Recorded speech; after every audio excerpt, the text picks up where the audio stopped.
The lead singer of the heavy metal band Mötley Crüe was back in court today. He was ordered to begin serving a 30-day jail sentence for manslaughter and drunk driving.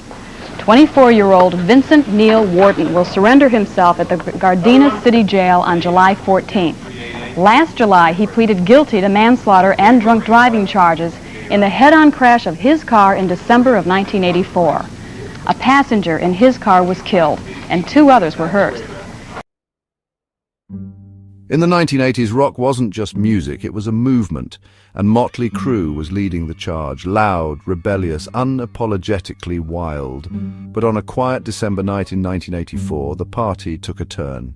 A young life was lost, and one of rock's biggest stars became a symbol of fame without consequence.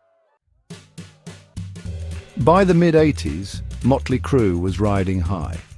Their third album, Theatre of Pain, was in the works. They were living fast and loud in LA, embraced by fans and feared by parents.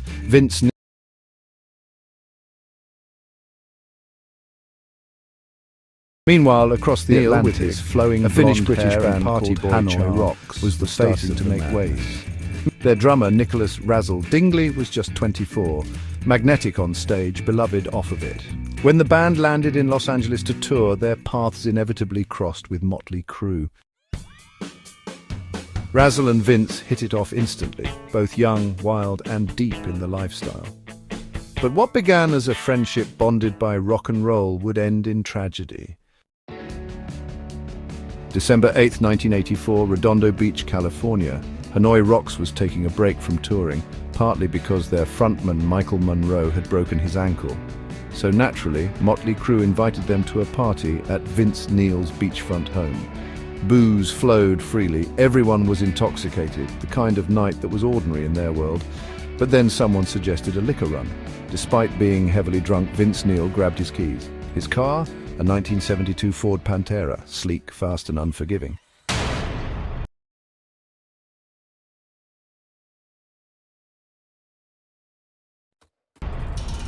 Razzle jumped into the passenger seat. They sped off. He crossed the center line and smashed head-on into an oncoming car. 2 passengers in that vehicle suffered traumatic injuries, including permanent brain damage. Razzle was pronounced dead at the hospital, just 24 years old. Pauses. The party was over. Vince Neil was arrested and charged with vehicular manslaughter and driving under the influence. At his blood alcohol level of 0.17, he was more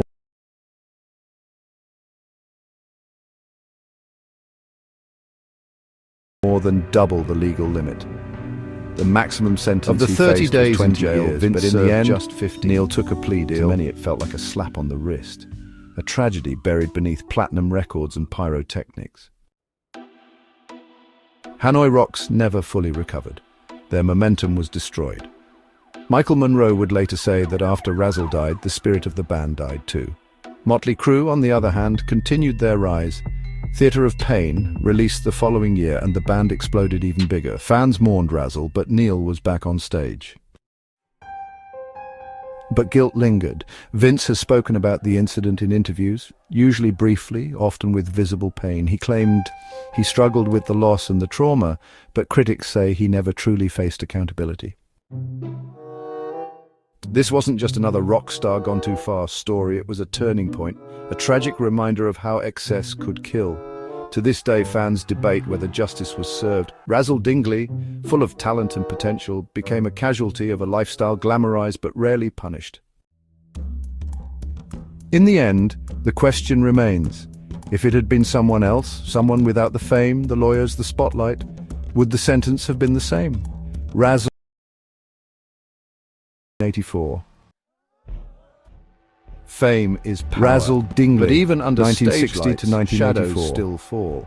And sometimes one reckless night can leave behind more than broken glass. It can leave a broken legacy. If you enjoyed this story, follow for more deep dives into the dark side of rock history.